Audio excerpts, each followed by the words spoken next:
The Crimson Revenge and the Unnatural Storm. The open sea has a rhythm. The creak of the hull, the snap of canvas, the endless hiss of water along the strakes. It's a lullaby for sailors. Today, that rhythm was shattered. We were 2 days out, making good time with a steady following wind. The mood was tense but focused. Men polished cutlasses that didn't need polishing, checked flintlocks for the 10th time. The unknown makes even veterans twitchy. I was on the quarterdeck with Bones, going over our meager supplies of citrus to fend off scurvy on a long voyage, when the call came from the crow's nest. It was Thomas, his voice tight but clear. Sail, 2 points off the starboard bow. Closing fast. Bones had his glass up in an instant. He grunted, a sound like stones grinding. Crimson Revenge. Silas Vance. Damn it. Finnegan's warning was already coming true. Vance and I have a history. A year ago, we both pounced on a fat-bellied Portuguese galleon heavy with Brazilian sugar and gems. My crew was faster, my boarding party meaner. We took the prize. Vance got a scar across his cheek from one of my men and a hold full of humiliation. He's the sort to nurse a grudge like a beloved child. He wants the map, I said, or he just wants your head on his bowsprit. Bones replied, lowering the glass. He's got the weather gauge. We can't outrun him, not yet. Then we welcome him, I said, raising my voice to a shout that carried the length of the deck. Clear for action. Let's show this gutter rat what a real pirate ship looks like. A savage cheer went up. This was a language they understood. A tangible enemy. Steel and smoke, not whispers and curses. The gun ports slammed open, a booming chorus. The gun crews, stripped to the waist, hauled the heavy cannons into position. The smell of slow match and adrenaline filled the air. The Crimson Revenge was a sleek sloop built for speed and cruelty. She came on like a dagger thrust, her black flag with its blood-red dagger snapping in the wind. I could see Vance on her forecastle, his fine coat flapping, his face a mask of triumphant hatred. He was yelling orders, pointing straight at us. He meant to board and take us hand to hand. Fool, in open water, that's a sucker's play. Hold fire, I called, my hand raised. The Viper trembled with pent-up violence. Closer, closer. I could see the whites of their eyes. Fire. My arm swept down. The world exploded in thunder and smoke.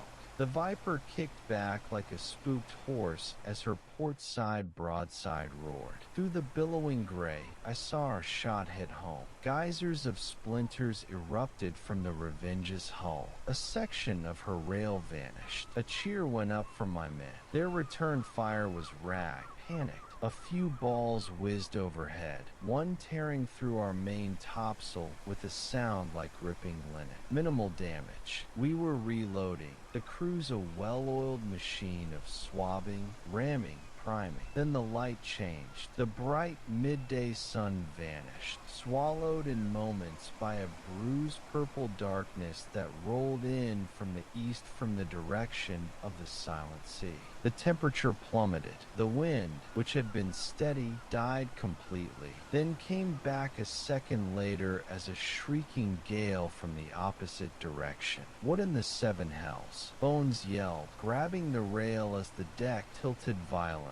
This was no squall. It had no edges, no logic. It was the sea itself turning inside out. Rain hit not as drops, but as a solid, stinging wall. Lightning crackled not in the clouds, but in the water around us. Brief, terrifying illuminations of mountains of black water. The two pirate ships, locked in their petty duel, were suddenly toys in a giant's bath. A wave the size of a cathedral wall lifted the Viper's stern, threatening to pitch-pole us. I fought the wheel, my muscles screaming, shouting orders nobody could hear. Men scrambled, not to fight, but to survive, tying themselves to the masts, battling to secure loose cannons that could crush a man in an instant. Through a momentary tear in the rain, I saw the Crimson Revenge. She was broadside to a wave, her deck awash, men screaming as they were swept into the fury. Then the gray curtain closed again. For an hour, we fought not Vance, but the abyss. We bailed, we prayed, we cursed, we lived. As suddenly as it came, it left. The wind dropped, the rain ceased, the sun emerged,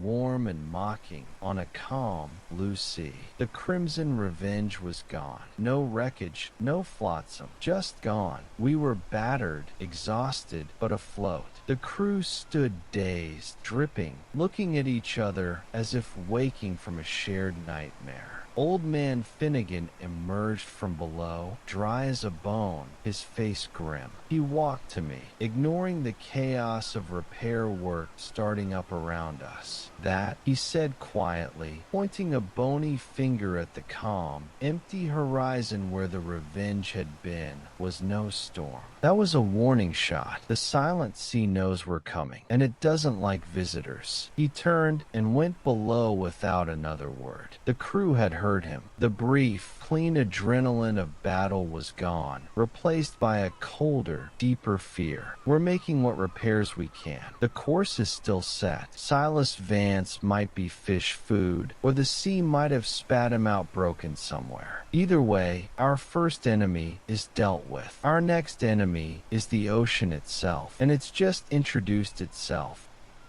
Thanks for watching. Please subscribe for more adventures.